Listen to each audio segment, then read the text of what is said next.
around from. Good morning, everybody. Good morning. Morning. Hi, Catherine is here. She's sorry. Yeah, so I do have two girls. Well, you know, you set everything up and then you always get nervous, right? People showing. But I'm really excited to hear the program. She's using the ladies at the moment, so we'll just wait for a minute until she gets back. Anybody have any questions from last week? I know I got so nervous with this technology that I kind of, by the end of it, I was like, oh my God. So does anybody have any questions or thoughts from last week by any chance while we're waiting for her? I think we ended up last time about how we gave the Indians rock land, bed land. Brought that up. And that was in the United States. And I think someone over there mentioned that they went into a museum and they literally saw what we were giving away. Yeah, right. Which was stuff that we didn't want. It wasn't like it was overseas or anything like that. It was right here. Right here, our good Christian people, right? All those good Christians. So that shows how we treated them.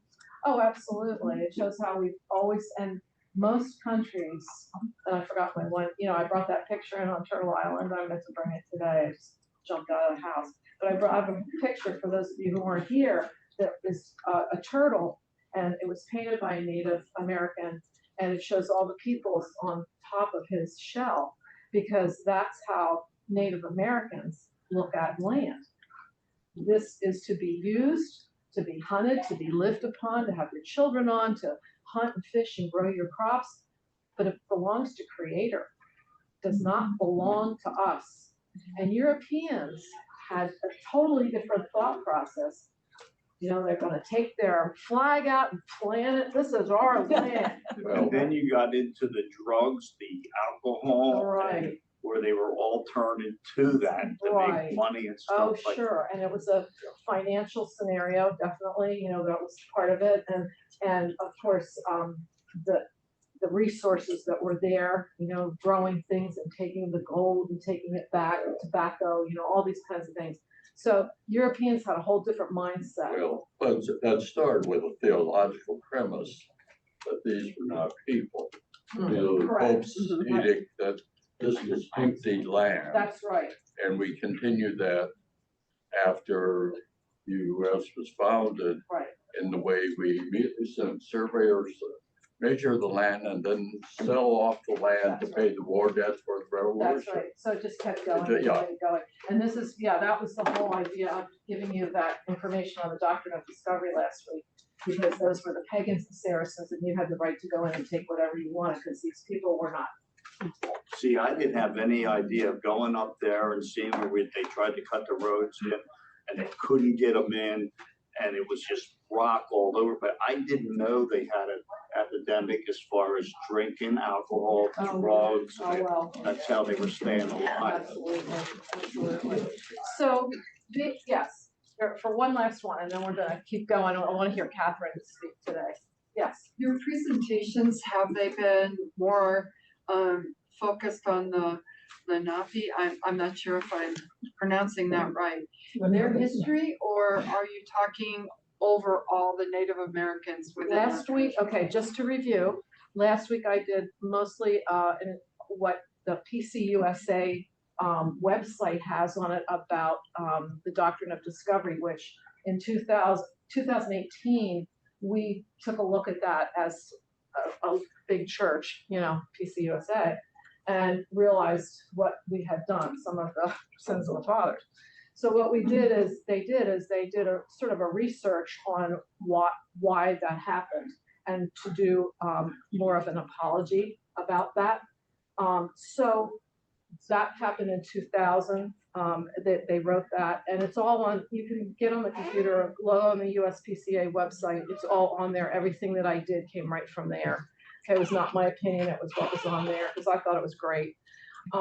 So that was my first one. My second one today is, our speaker today is Catherine Quillman, who's going to talk to you about Indian Hana and Freeman. That's who she really was, her name. And she was Lenape. So we're going to talk about our particular area right here. Okay, this is Lenape land. You're sitting on Lenape land, let's face it. Why do we always call it Lenape Park then? I know. It's actually called Lenape. It's hyphenated, but we just, but we'll explain that. Talk about it. Okay, thank you. So there you go from the expert. So she's gonna talk about this particular area, okay? And then next week, I'm gonna talk about some of the Christian, ideas of this and what we see and how do we look at this with a Christian eye from a Christian perspective. So that'll be my next, the moral issues that arise from all of this. That will be my last one. How much time do I have? You have until, what, noonish? Are we noonish? Right, that's great. And so you're gonna, Okay, so, yeah, for questions and stuff like that. So thank you. Thank you. I usually begin this talk by asking if anybody's heard of Indian Hannah, but I think at this point I should make a disclaimer that if I say Indian Hannah, that's because she was always called that. Her legal name was Hannah Freeman. And in fact, at one point, she was a household name, and thanks to countless newspaper stories and several plaques put up in the 1900s. One historian noted that most Chester County residents in the late 1700s had some memory, personal or otherwise, of either Hannah or the Lenape people. And so hopefully we'll find out why she became important. By the way, you probably know from the word Freeman is a typical name on legal documents for a man that's single, at least 21, and without land. Her husband was Native American. His name was Andrew Freeman. So it's sort of strange that he might have just adopted that name. But she is only very rarely called Hannah Freeman. Even in important documents, she's called Indian Hannah. This painting is by Adrian Martinez. I don't know if you know him. He actually was a resident artist during the second Bush administration. He was from Texas, and he lives here now. He had a show where Mrs. Bush, Laura Bush, came to the art center.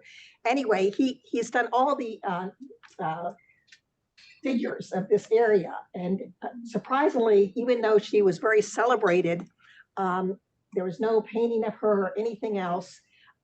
So he had to base this on her, the documents, and it has her working with, this is medicine, making, arrowheads, and she's walking in the distance because she was often called last of her race.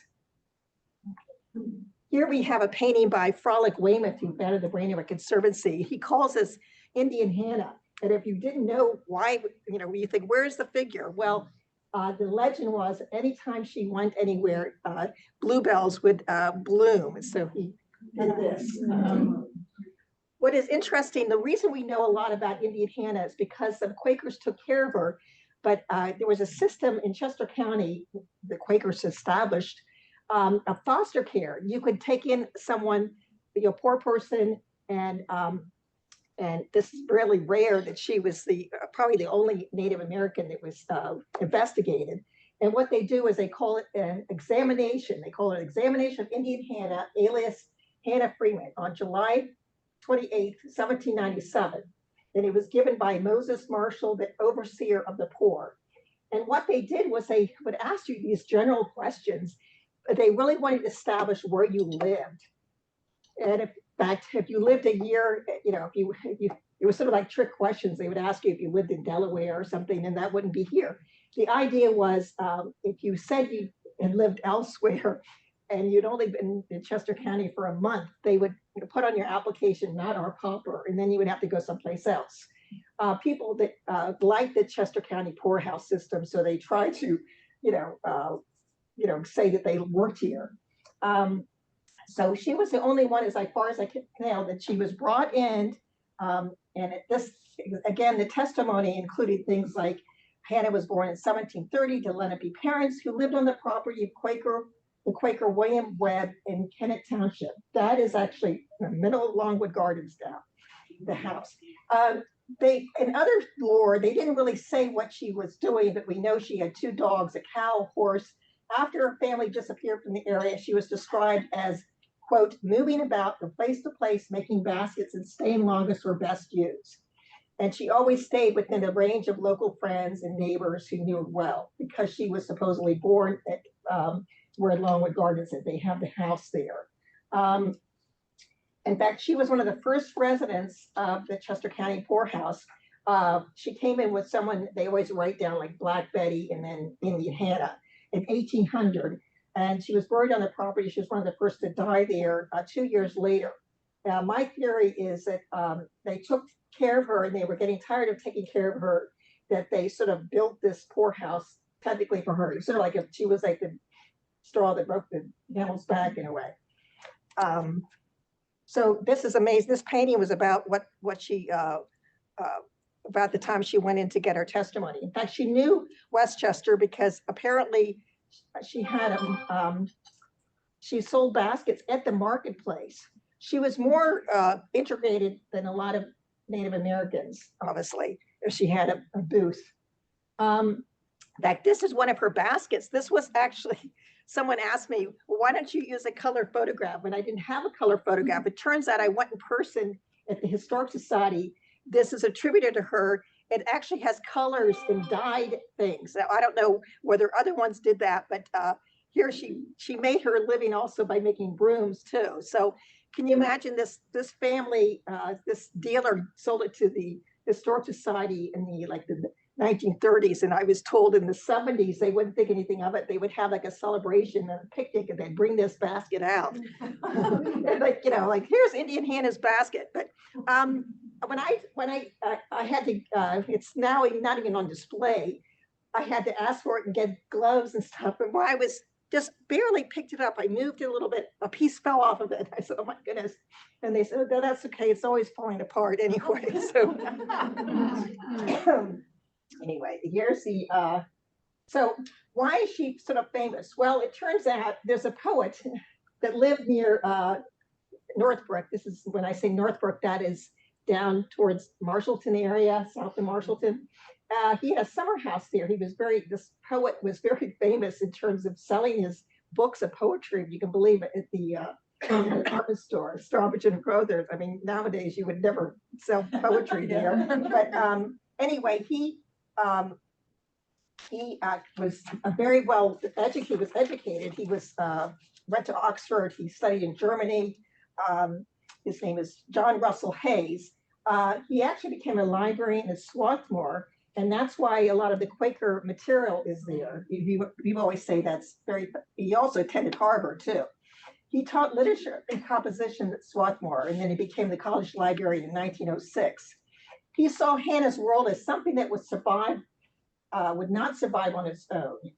Like the poems about, say, the old gristmill, the Indian world was disappearing. He wrote at a time in the late 1890s when the last of the brutal Indian wars were over, and the public thinking was that Indians had failed to adapt, and they were therefore unfit for the modern world.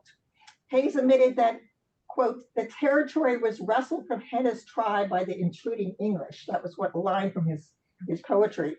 However, he thought Hannah's relatives were naturally vanished to the west, and therefore she was the last of her race. And that was the name of her poem we sold. It was in the Brandywine, this poetry book called the Brandywine.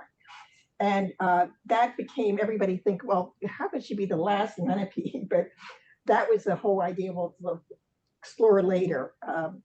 It's funny, his brother was named J. Carroll Hayes, and he got in touch with the Crawley Indian School, that was very famous and he wrote a play about Hannah, and of course it was very dramatic. It was, he called her wild and fierce, lofty and proud, when she was younger, living with the Quakers. And he said later on, she was very lonely, he said. The Quakers made her loneliness less sorrowful. Now, where did this all begin? It's really amazing. We think about William Penn.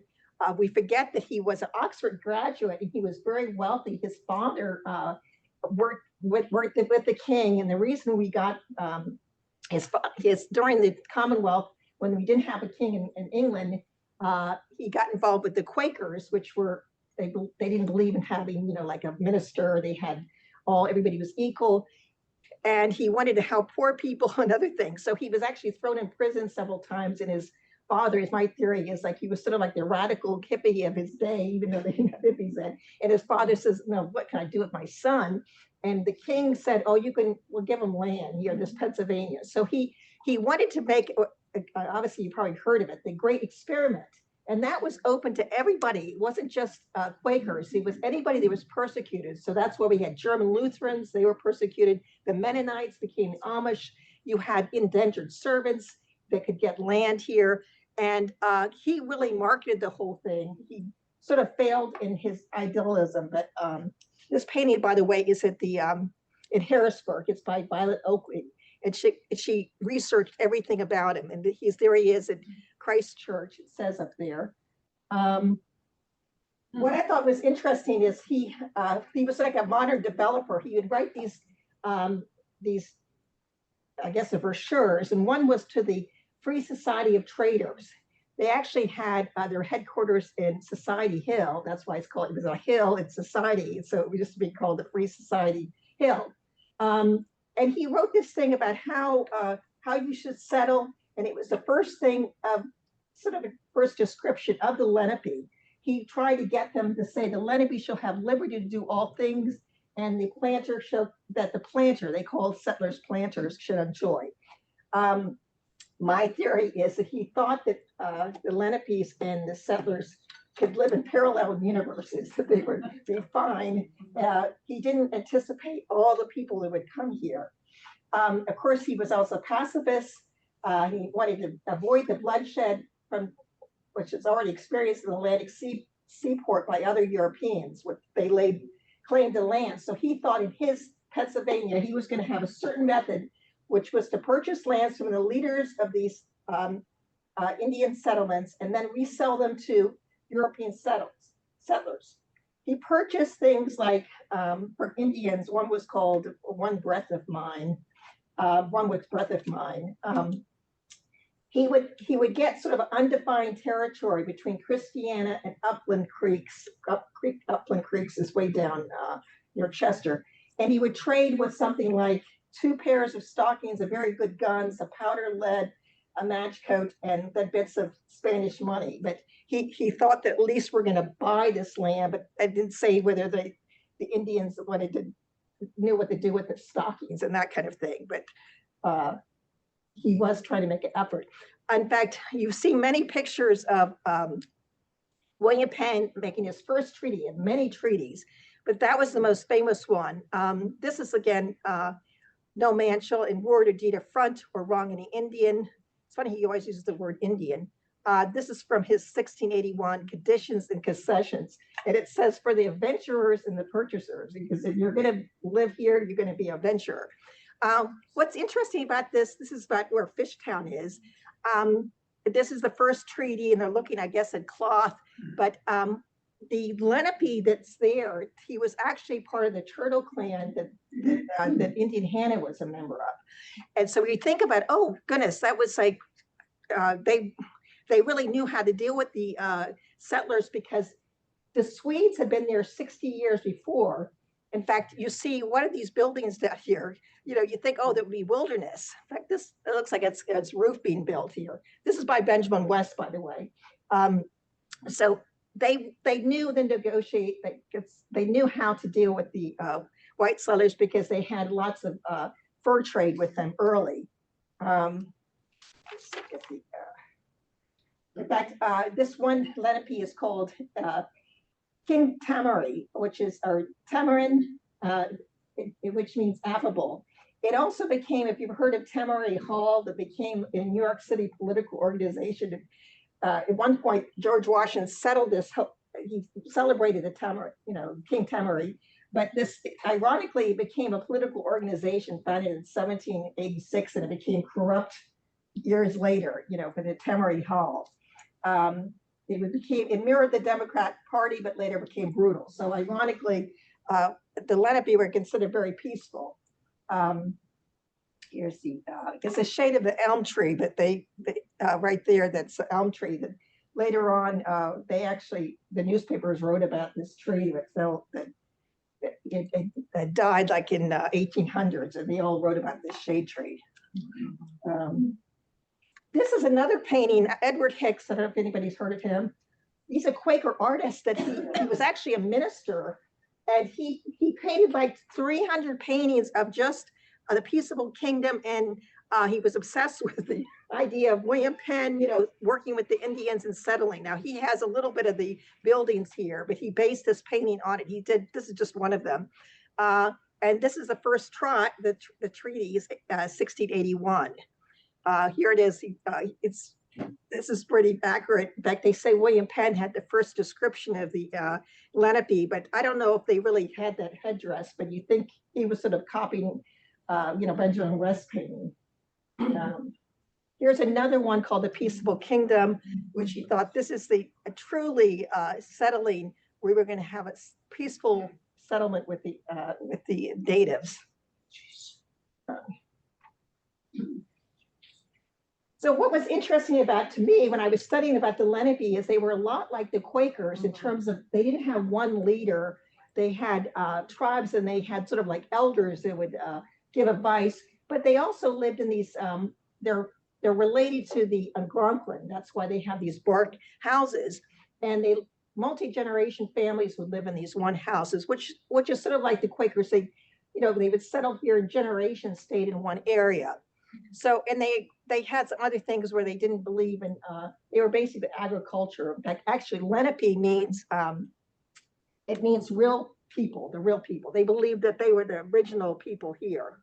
Is that a fire or something in there? Anyway,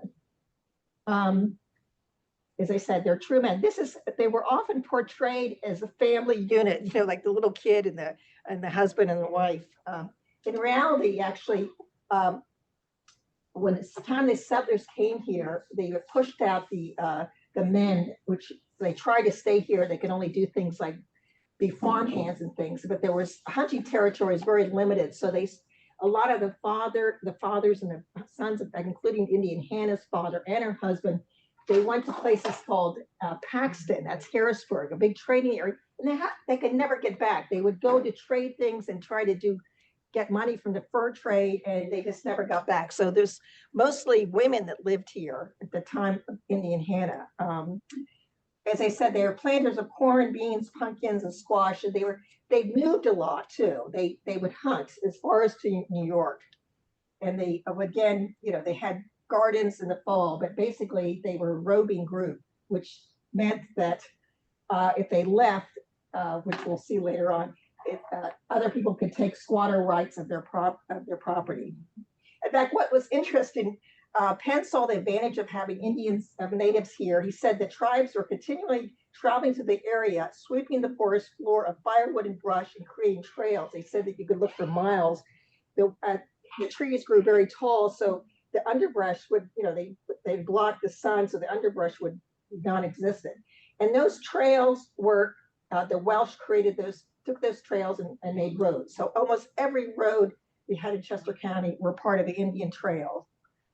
They also found things like they told the Quakers about the ore deposits to the English, and that northern Chester County became all settled by huge land companies because they discovered iron ore was really easily mined. It wasn't dug in, so you could just scrape it off the surface. We had limestone, which ironically, it became the headquarters of all the American Revolution supplies, like cannons, a Warwick furnace, and other things. So, and it became, William Penn was pretty much given free license. Other places had to say everything, like they had to put everything back to England, but this was sort of a commonwealth, so therefore we didn't have that much oversight for the king. As I said, they were long used to working with the Swedes and the fur trade, and Penn always believed in don't change anything up. Let the Swedes still be on the council and the government. And Upland was the name, which is Chester. This is why, by the way, Chester County used to include Lancaster in Chester. That was our headquarters. Yeah, that was the county seat was Chester. And later on, we're west of Chester. It became a county seat here. We were west of Chester. But anyway, they believed in having let them stay and have the Indian trades. And actually, Penn's right-hand man, James Logan, made a fortune in fur. And so they wanted to live, they wanted to sort of work with the Lenape. This happened, this worked out really well, except for the fact that we ended up becoming the breadbasket of the colonies, and then switched to wheat and not fur, which meant we didn't rely on the Indian. We didn't need the Indians very much. You might have seen this. They were also called Delaware Indians because they lived along the Delaware. But the Lenape was really a huge tribe. They went all the way from the down here, the Delaware, all the way up to like upper Hudson River Valley. In fact, they were the tribe that supposedly sold Manhattan to the Dutch for $1. So, but they're also,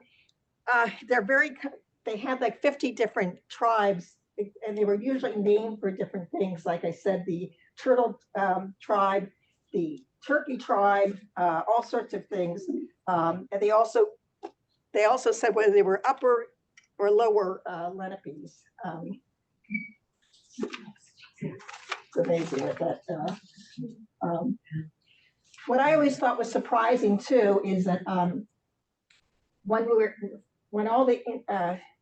when they had this 1830, they had the Indian Removal Act, and therefore all the Indians on the East Coast were forced to either Oklahoma, which was Indian territory, any west of the Mississippi, and Indian Hannah's tribe. They went to the Carolinas, went to Lancaster, went to the Carolinas, and all the ancestors of her Turtle Clad clan ended up joining the Cherokee and went on to the Trail of Tears. In fact, the Historic Society here, they had exhibit on Indian Hannah, and they wanted to put some more outfits. They wanted to put not really moccasins, but shoes, and they had someone in Oklahoma make this from the tribe, and she wanted, if you know Ellen Anslow, she's the one of the curator there, and the woman said, well, I'm not going to just make any old shoe, I'll make it for you, what's your size? And so now if you go to the Historic Society, you have the shoes are supposed to be, they make them notice that it's not Indian Hannah, but it's something she would have worn. Here's the Indian, the Trail of Tears. They often make it seem like it's one trail, but of course you see all of this. The evacuation, as they might call it, is from like 1830 to 1850. As I said, it was one of those things that sounded good in theory, but it didn't work out because obviously they were, forcibly moved. And then so many died. I didn't even talk about diseases before that. Another thing we happen to have, as I said, the fur trade switched from fur trade to wheat trade. Chester County, because it was so close to Philadelphia, which is the capital at that point, was the largest city at the 18th century. So Indian Hannah was sort of in the wrong place because it was going to be really settled very quickly. In fact, this is a scene that you're looking towards. You're from Strasburg Road towards this barn. It's the oldest barn in the area. You're going towards Cope's Bridge and going to Marshallton. This is one of the oldest barns in Pennsylvania, and you can't see the house, but this is one of the reasons why they protected this in the historic district, because it was the breadbasket of the colonies. We had such good flour here, all the reason we have big stone houses, because farmers made so much money.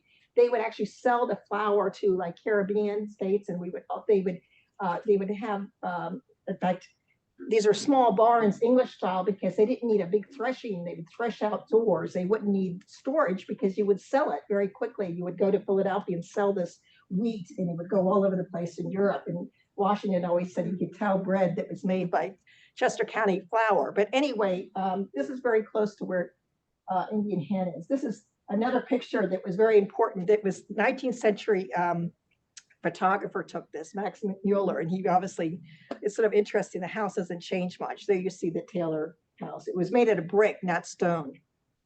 I just tell a little bit more about some of the, I guess the myths or something.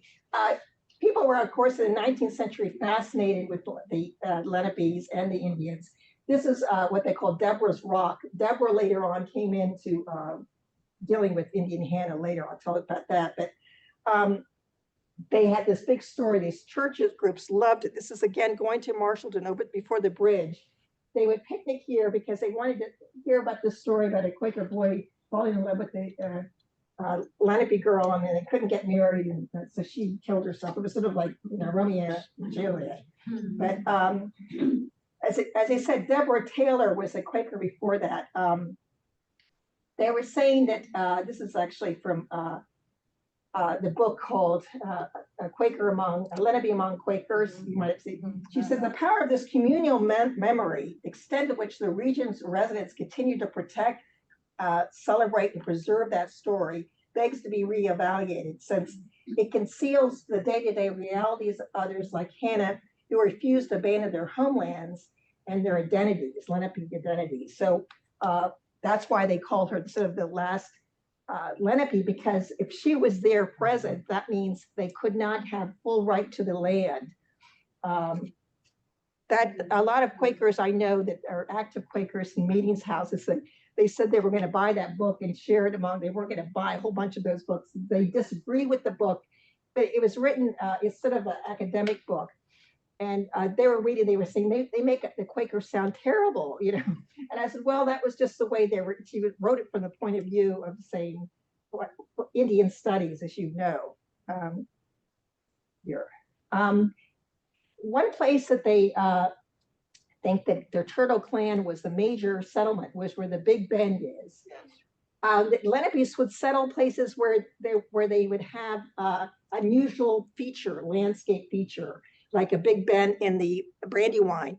It just so happens that Frolic Weymouth bought this house, and it was actually abandoned practically. He has all these turtles all over the place because, like, turtle designs, because it was a turtle clan. What was interesting is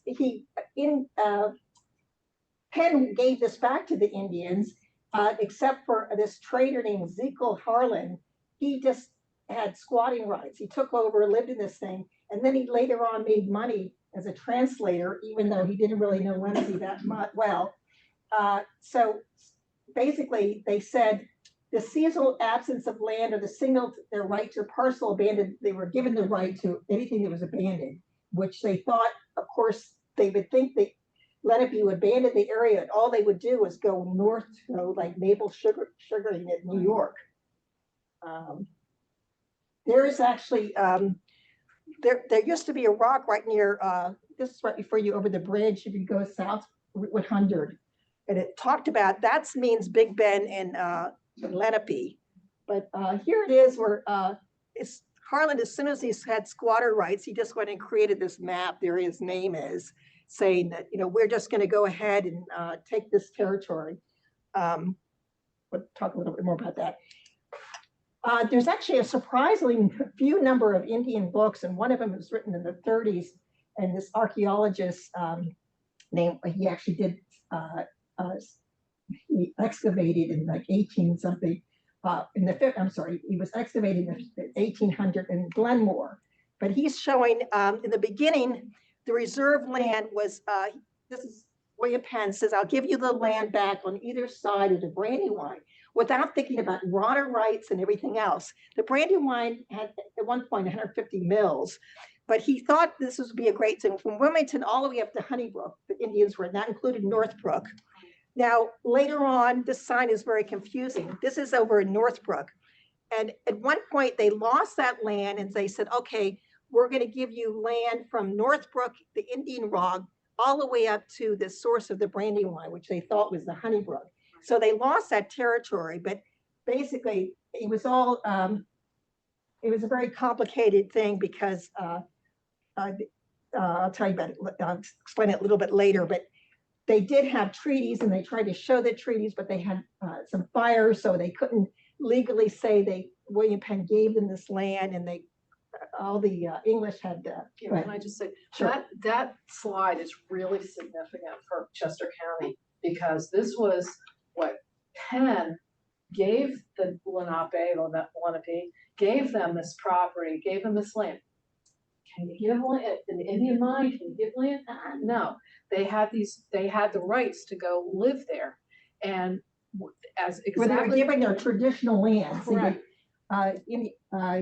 Hannah was part of the Brandywine tribe with which is the Turtle Clan. Right. And And so, absolutely what you just said, because it was so important, because they would leave to go do their farming or their maple sugaring or whatever they would do and come back, and there's people living on their spot. yeah.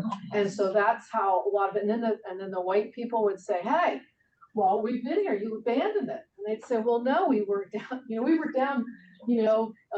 down towards Wilmington, we were growing stuff in the winter, and, we come back and you're here. And then they would go to court in Philadelphia, and guess what? The courts were not, interested in what the Lenape's point of view was. I'll explain that a little bit later too. Actually, this land was first, they reconveyed it, as they called it, reconveyed back to the Indians, which are the Lenape. It must have seemed like a very strange thing, like, wait a minute, we own this land, you're reconveying it back to us? And that was done in 1685. Okay, one person was, the most important thing before Indian Hannah was born, in Longwood, I call it, her family was at Northbrook, and this is the most outrageous thing where they had, they went to court with the chief, which I won't pronounce, because I think his name means man of few words, but he went six chiefs, they traveled to Philadelphia. Because what happened was Newland, Nicholas Newland, where Newland Township's named for, they claimed he notched the trees, and he was like a developer. He sold all these lots right in their prime territory. And again, they went there, and unfortunately they had Harlan for interpreter, which nothing came of it because they said that they had no paperwork. It was burned in a fire. They also wanted to complain about the damming of the river, of the Brandywine, which obviously makes sense. Another complaint was different times that the English were bringing kegs of rum to their villages. I should point out that during this time, William Penn had to go back to England because as I said, everything was a big mess in terms of land management, in terms of how you settled, if you bought a piece of land grant, it would be from an oak tree to this, to that. And he just didn't anticipate how many people would be swarming to this area. So that he probably would have worked out. Plus he also had, I think his partner in Ireland, he bought land, and his widow, his partner died, and his widow claimed that she really owned Pennsylvania. But anyway, he had all these problems. Nolan took about 7,100 acres of land, and he bought, and he tried to divide it with the free traders. This was again around Northbrook and Marshallton area. This was after 44 years after the original agreement was signed. So they went to Philadelphia, but at the end, nothing came of this except for the fact that the government believed they agreed not to disturb or molest the Indians, but they allowed them to stay, but they would have to vacate Newland's land. Anyway, but that was the beginning of the end in a way. Another thing that happened too was, William Penn died in 1718. Pennsylvania fell to his three sons, and they're almost like the land office of James Logan. And that you probably heard about the walking purchase, and they hired runners. Actually, that is true, but they also had misleading maps. They pretty much try to say, okay, this is the land where it's really, this map only goes this far, but it really wasn't really that far. But it's sort of like typical, I should say, but you have your father having really ideal things in the sons at this point, so we're going to make money, you know. Right.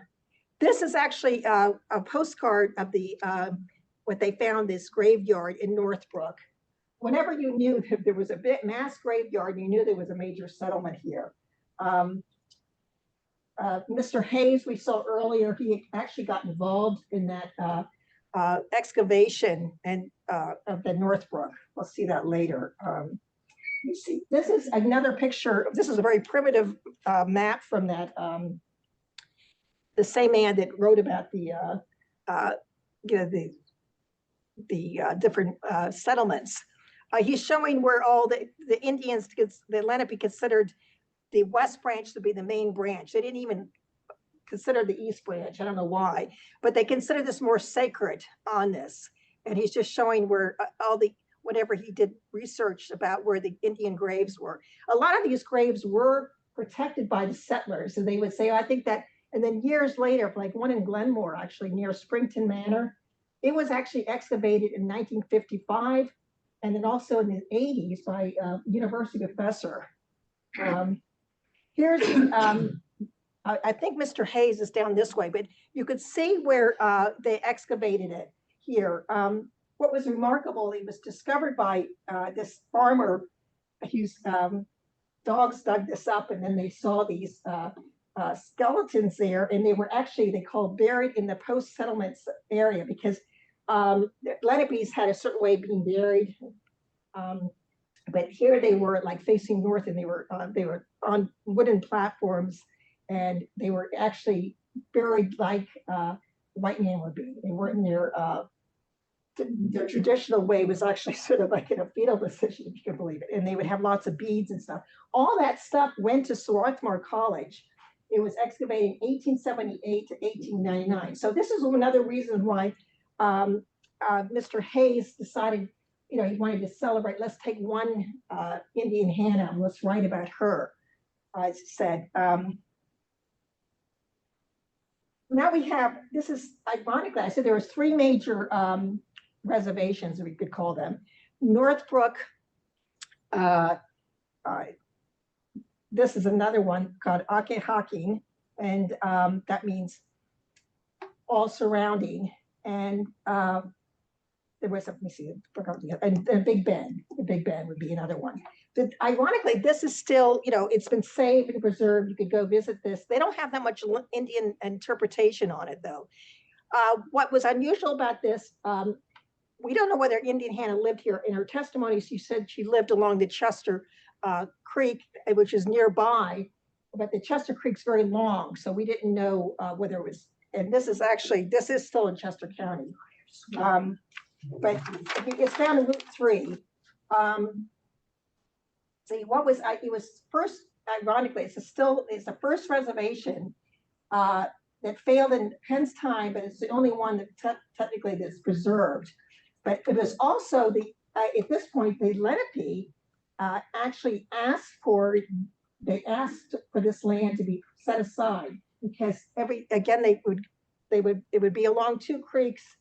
They would leave, and then they would see settlers, and they said, we're going to buy this land, or we were going to make some kind of arrangement. So they again made more treaties, 1683, 1692, until Penn left for good for England in 1684. But this again near Willistown, and it's called, years they call it the Akehaking Indian Town. It's funny how they would just, there was no real town there, but they would call it down. This is one of the farmhouses that's on the preserve. There it is, the marker, 1924 marker. They have an early picture of it. Thousands of people showed up for this marker, and they were all like in their 1920s, you know, cars and things, and having picnics and stuff. And why they were calling it the Akehaking Indian Town. Now, again, it was a Turtle clan.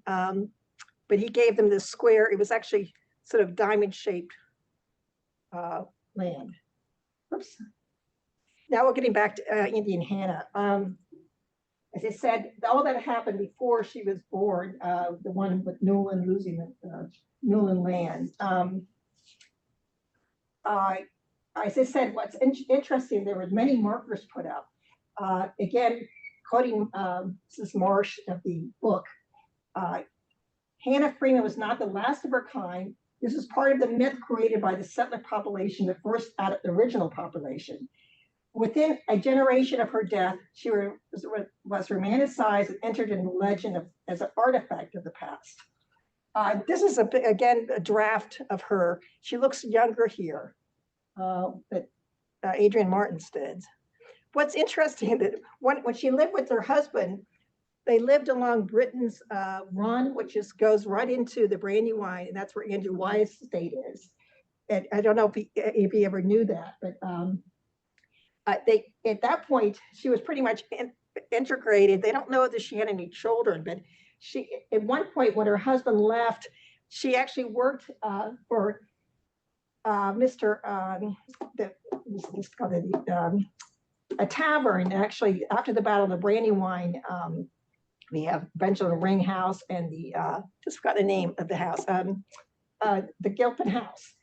He lost so much money because his house was taken over by Washington Lafayette that he was forced in 1778 to open a tavern. And it said at one point that in her testimony, it said that she worked for them. Unfortunately, this testimony only says, oh, you work for so-and-so and you work for so. They never said what they did, but can you imagine her working in a tavern if she did? And that was the tavern was in Gilpin's house, which is now the part of the Brandywine Park. No, here, we're getting up here. This is just another picture of the covered bridge, which was taken down. It's now, Britain's Bridge Road does not cross there now. I think it's interesting. I'm sure he, let me see. Does that work? So, okay. I mentioned all the markers. There are like 6 or 7 markers. They don't all stand. That you have on the left, there's Mr. Hayes. This is actually a rock that's in the poorhouse grounds, and I was told they moved because they were worried about development, but now it's part of it. It's going to be part of West Bradford Preserve. And it says, it's sort of confusing because it says, here lies Indian Hannah. But there you can see the rock right there. There's another one for Indian Rock that's the same thing. Then you have over here another rock that was moved by Longwood Gardens, and it's now in front of the tourist building, the progressive meaning, the big, and it says something like Indian Hannah was born in this vale over to the yonder in a vale, whatever. And that's sort of pointing towards the parking lot. But I always thought Longwood should always put another plaque to say it was moved. It used to be on 926, how they closed 926. So what was interesting about Mr. DuPont, he would always get this Indian to come out to do all these things. His name was Chief Strongwolf, and I was told that this is like a Western Indian. It's not even like a Lenape, but they said he was from. But they said that he was near. He was part of the. He was from the Oklahoma, so he was technically right, even though he was dressed wrong in this thing. But this is again 1925. It was rededicated in 2014. This granite boulder is huge. This huge bronze tablet. He wanted to show that the house we see is that's where she was born. Here's another one now, another picture of it. He also had Boy Scouts there. Here he is doing a dance, for the entertainment of people in the 50s. Then we go, this is where her house is.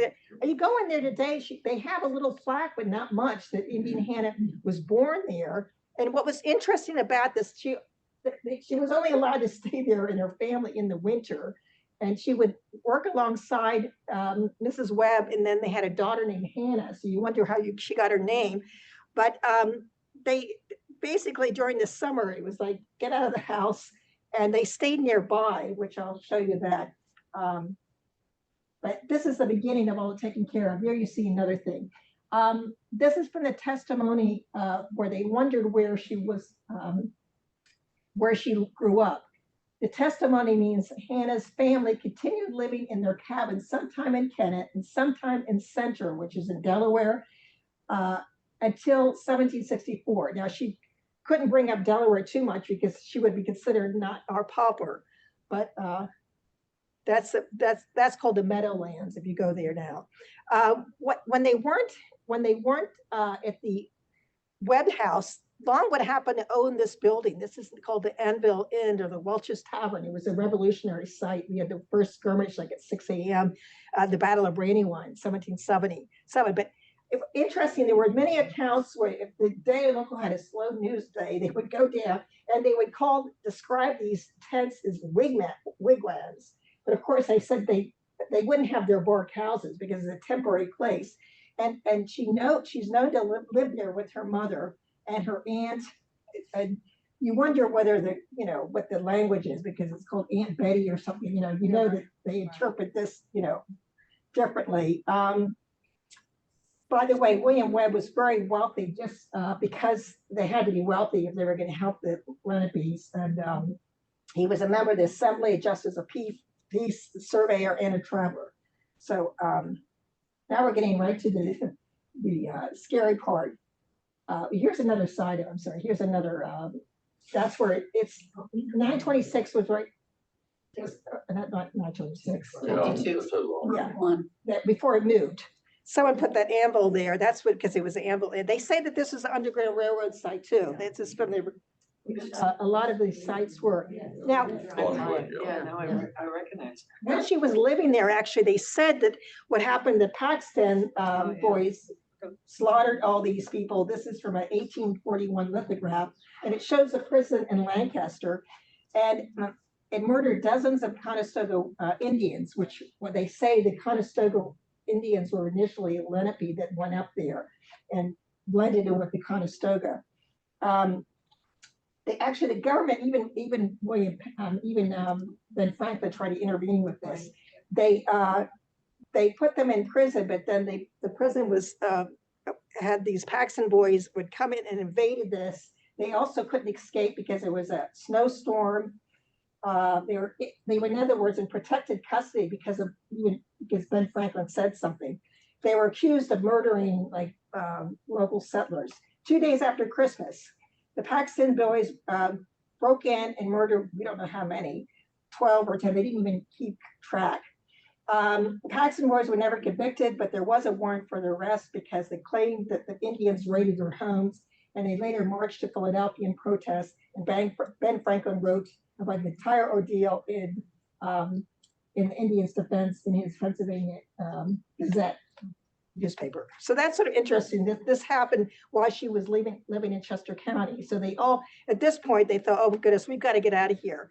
So I didn't mention that her testimony said that her family moved to New Jersey, and she went with them, and she just didn't like it there because it was not near the Brandywine or home, and so she moved back by herself.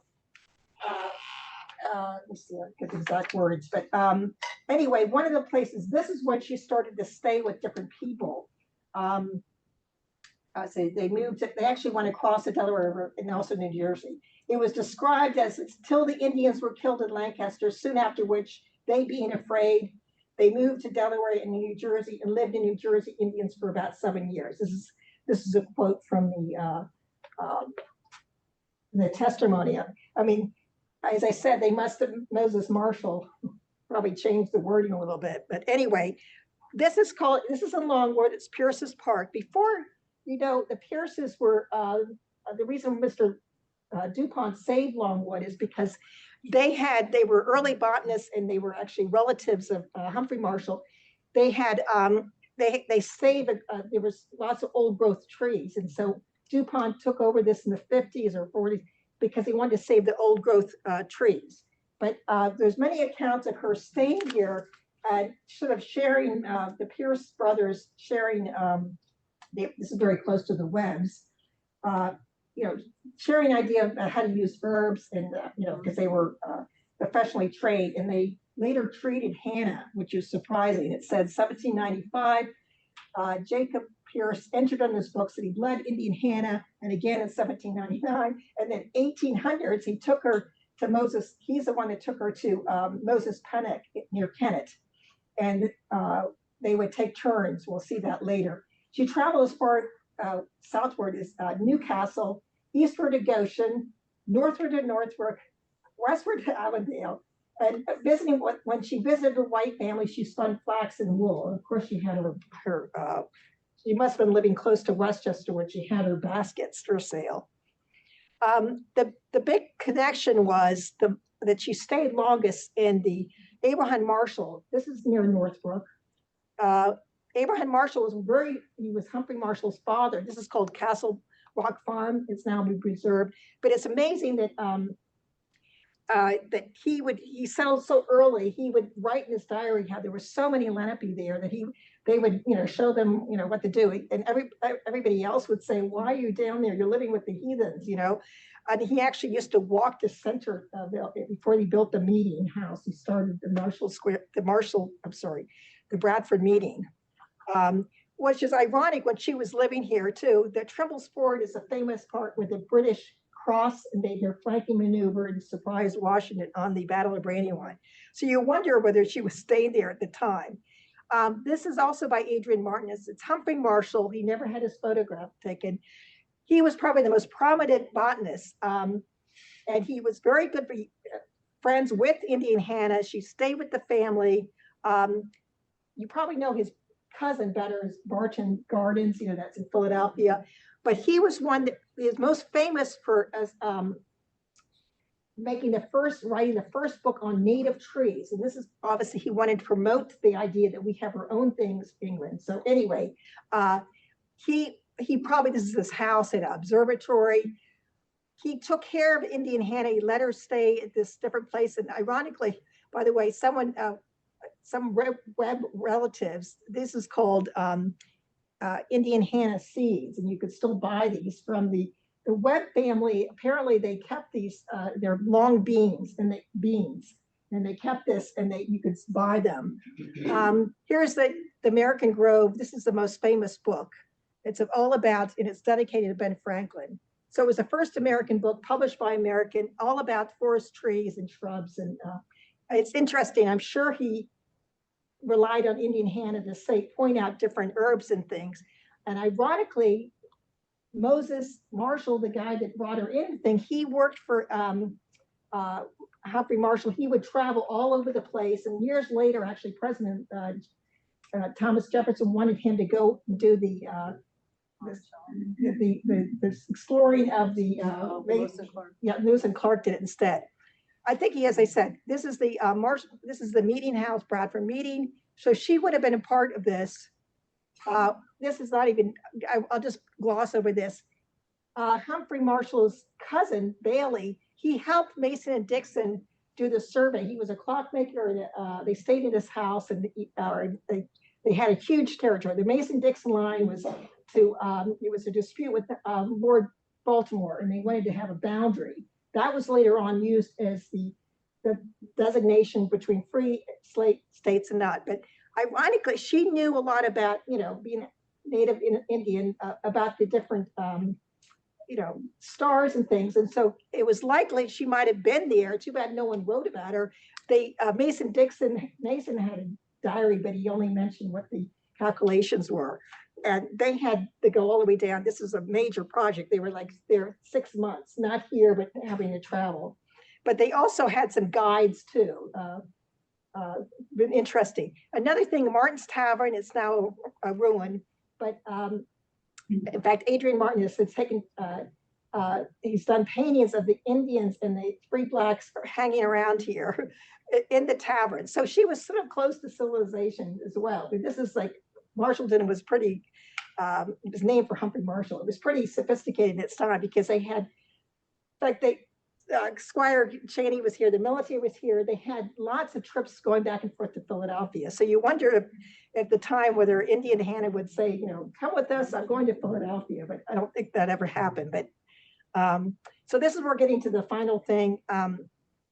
This is the proven document, and I'm really surprised that book called The Indian Lenape Quaker, she did not include this. And this is evidence A that what they did was, after they got tired of her moving around all the time, they decided they were going to write a contract in 1796 and say they're going to take care of her. And you can either buy into it, you can give 30 shillings or whatever towards her, her support. There were 30 supporters, and they included many people that later on became part of the Underground Railroad, their relatives.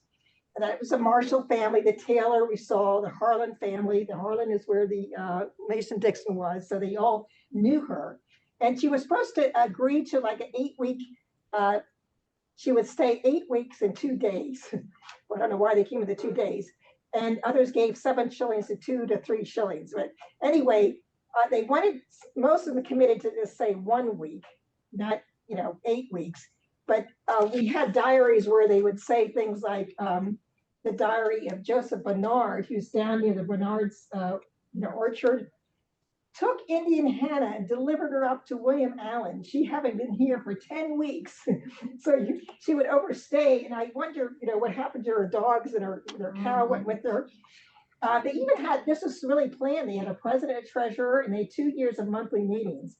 And they gave the support until they decided they were going to build the poorhouse. And that was about the time. This is, as I said briefly, this is now owned by Longwoods Gordon. They just moved this thing. That's one of the relatives.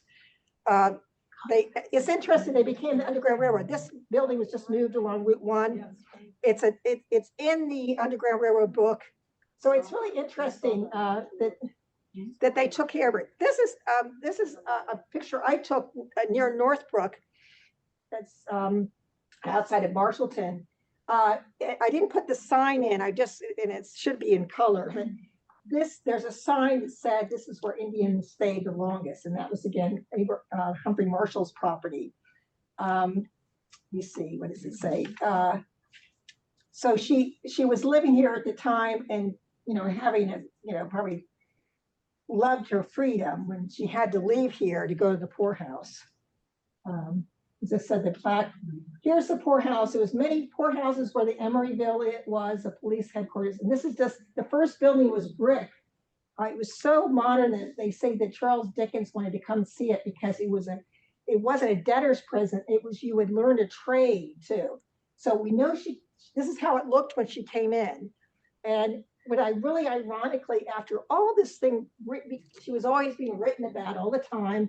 And as soon as she went in there, even though they had visitors, directors, they would write everything. She was never written about again at all. And now I have a picture here. We don't have a picture of the inside, but this is like a typical poorhouse that you would have to be giving up all your possessions, and you have to live with other people. And can you imagine going from that place outdoors with your dogs and in making rooms and being free to going in here? This is an example of what they would publish. Since the county was paying for this, the tax dollar was paying for this, they would publish all sorts of expenses here. They would write all the things, and they would say in the beginning, early years, they would find that they were like 10 beds and like 4 sheets, they would say, 4 bed sheets. It was very underserved. This is another picture that it just shows, this is part of like the Brandywine. You could think, well, if she ever went down there, it's an undated picture, but so technically she was near the Brandywine. Later on, they did this, put this rock here. That was the one we saw before. This is when it looked later, it became the insane hospital. So they raised all that. Now that's all gone too. They did have, it was called a work poorhouse. They did have lime kilns, and they had broom making, and they had weaving on the 3rd floor. They also had steam laundry. And you wonder whether she would say, come in there, I make brooms, you're making the brooms wrong, or I make baskets. But we don't have any evidence about that, probably because, according to Mrs. Marsh at that book, getting to the end here, people felt guilty about it. And so it was like out of sight, out of mind. But as I said, she was the first Native American to be in the poorhouse. And she came in, they did say, came in with Black Betty. And that was it. They wrote her, they did her testimony, Black Phyllis, I'm sorry. At that point, they were without segregation. That came later until they found out there were all these babies being born. They had men and women with no segregation. The dormitory style equipped with 27 cots, I said, and 16 pairs of sheets. And the visitors of a group of men would come in. Interestingly, remember I talked about Deborah Taylor at the Deborah Taylor's Rock. They originally wanted to buy land from her, and I guess she was a widow then, and she refused. And it sounds like because she knew what was going to happen to Indian Hannah. So they ended up buying land to this nearby. But it was interesting. She's refused to accept it, even though they were going to give her $30 for her signature, which is a lot in the 1800s. And she never wrote down why she refused, but we just guessed. According to Marsh, it said she may be in sympathy because Hannah spent many nights by the fire and tended to Deborah's Taylor's children. She also might have not liked the idea, but these poor people were in people's homes and they were allowed to do things like get jobs and stuff. And now all of a sudden you have everybody in one house and you're confined there and you're giving everything up. So she might have been against that. So here's the last one. This is the, we call this the Bridge to Nowhere. This is owned by the the Stroud Reserve. And they actually have the, whoops, I think this is the last one. This is the markers. There was actually a fire nearby this town. This is like in maybe the 40s. They had all the records there. So we don't know, they're all numbered. They're all numbered, the poorhouse, the Potter's Field, but they don't know who they are because they lost the map. But however, she's probably not there anyway. She died, was the first person to die, and they had an earlier graveyard that was closer to the house. In fact, they ran out of money, but I knew people that were trying to raise money to get excavation.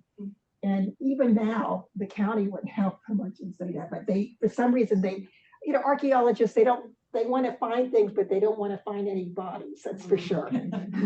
So they probably didn't want to dig up the thing, but I hope they will get back to it, because now that it was a big controversy, by the way. They wanted to build a big major development on this, and everybody fought high density signs, don't know high density.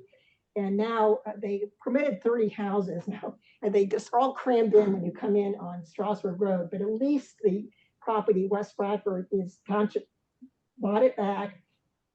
It's now, it's going to be a preserve, open to public, passive park. And ironically, they're also going to, they're taking all the trees from Humphrey Marshall's book, and they were giving them away. So back in Humphrey Marshall Day, which was like 300 years of Humphrey Marshall's birthday, was like 2 years ago. They gave these trees away and they had kids, and the kids are planted these trees. So that was interesting. We think I wish, unfortunately, Humphrey Marshall, the reason he's not more famous, his family at one point, they burned all his papers, and Adrian Martinez was doing research. He had to go to like Michigan for some of the family members. And so whether or not he ever wrote about Indian Hannah, he wrote many things, including how canal systems up in Susquehanna, and he was always doing maps. And of course, he wrote books about native plants, but how much he helped him, it's a mystery. Wow. So there's the last plaque. This was put 2009 because they wanted to put this. They were afraid the other land would be developed. This is on the other side of Emeryville. In fact, Adrian Martin was part of that ceremony. Here again, I'll let you, it's not the 12, but in Marcia's book, A Quaker Among, Lenape Among Quakers, she interviewed all these people, including Marshall Becker, who found he's the foremost authority on Lenape, and he's the one that did the excavation in the 70s in Glenmore. But anyway, they said, after all this, you're still promoting the last of the tribe of Lenape in it, and you're still promoting it. Like, why do you put that on a plaque? But they still did that. I don't know why, but it was marked by Newland Township, which ironically, I told you, Nicholas Newland is the one that took all her family's land. Right. So it's funny that they celebrated. So it's and they also called her Indian Hannah. They could have put down Hannah Hannah Freeman on there. So in a way, we haven't gotten any farther. And they also say, considering we had so many Lenape here, no university has any Indian studies or anything else. Nothing in Pennsylvania at all. Anyway, yeah. If I can add a postscript, Yeah. We live at Kendall Longwood, and we're building a new health center. One of the wings is going to be named Hannah Freeman Oh, good. in her honor, Oh, because good. it's property that was owned by the Harlans. And Oh, yeah, the Harlans. Yeah. Webb family. We can see the Webb barn. Oh, yeah. So That's great. It is part of the Webb going to be family. preserved in that setting as a person who made many contributions. Oh, that's great. I know. Thanks for saying that. Does anybody else have any questions or comments that you want to make briefly, You say it. anybody? Yes, I guess I have a comment that my father, the month before he died, This is a friend of mine, Will. he said, you just think that your mother's people, that was a woman named Mary Taylor, who was a so-called Indian princess for the Buffalo Bill Cuddy show that went broke here in Chester County. He said, you're not just descended from them, although I look exactly like my dad. He said, way back in colonial times, he said, there were more women here, and it was expensive to bring a woman from Europe to pay passage. He said, so plenty of people are married in with, and he said, the turtle. yeah. The Turtle Clan. Sure. Yeah, he said, Yeah. the Park Turtle. Where they kept it quiet, you know. Yeah, right. But, you know, they only recently we had an excavation in maybe about 4 years ago in Independence Hall, and they found all these Indian artifacts, and they realized, wait a minute, the Indians they were living among, going to the taverns, and they were a little, you know, they would maybe dress halfway like a settler, and then, you know, having maybe a tribal hat, but they had to be. I mean, how can you had to just, in the Lenape were also very peaceful.